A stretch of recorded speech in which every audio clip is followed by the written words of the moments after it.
आज 8वां नवरात्र है। माँ गौरी माता की पूजा उपासना का दिन।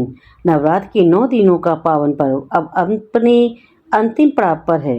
नवरात्र के 9 दिनों में प्रतिदिन देवी दुर्गा के 9 रूपों की पूजा की जाती है, लेकिन नवरात्र के 8वें और 9वें दिन देवी दुर्गा के 9 रूपों की प्रतीक में कन्या पूजन का विधि विधान है, जो इस पर्व के महत्व को और भी बढ़ा देता है।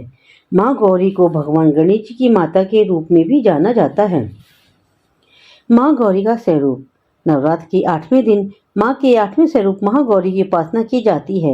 माँ की 4 भुजाएं, अपने हाथ में त्रिशूल धारण क्यों हैं, दूसरे हाथ में अभय मुद्रा में हैं, तीसरे हाथ में डमरू सुशोभित हैं तथा चौथा हाथ वर मुद्रा में है।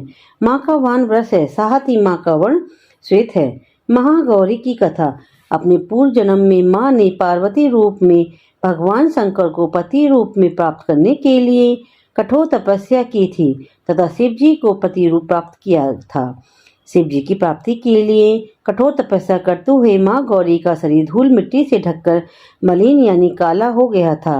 जब शिव जी ने गंगा जल से इनके शरीर को धोया, तब गौरी जी का शरीर और सुंदर हो गया। तब ये देवी महागौरी के नाम से विख्यात हुई। महागौरी की पूजा का फल। नवरात्र के दिनों में माँ गौरी की पूजा उपासना करने से सभी मनोरथ पूरे होते हैं, लेकिन जिनकी जन्म कुंडली में विवाह से संबंधित परेशानियां ग्रह बांधा, उन्हें माँ महागौरी की उपासना करने से शीघ्र ही विवाह का आशीर्वाद प्राप्त होता है। माता की पूजा अर्चना करने के लिए एक सरल मंत्र निम्न है।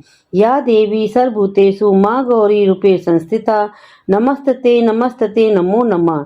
हे माँ सर्वत्र विराजमान और माँ गौरी के रूप में प्रसिद्ध अम्बे, आपको मेरा बार बार प्रणाम है। हे माँ, मुझे सुख समृद्धि प्रदान करो।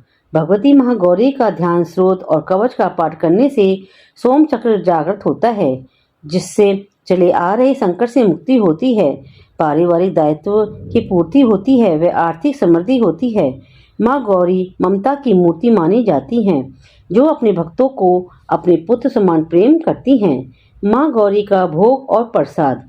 माता को दूध से बनी हुई चीजें जैसे खीर, मेवा, फल, फ्रूट, नारियल, पुष्प आदि का भोग लगता है।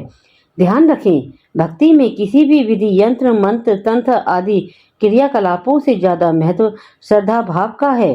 अतः आइए पूरी श्रद्धा भाव से माँ के चरणों में शीश नवाकर माता का आशीर्वाद प्राप्त करें और माता से संपूर्ण जगत के कल्याण की प्रार्थना करें। जय माता दी।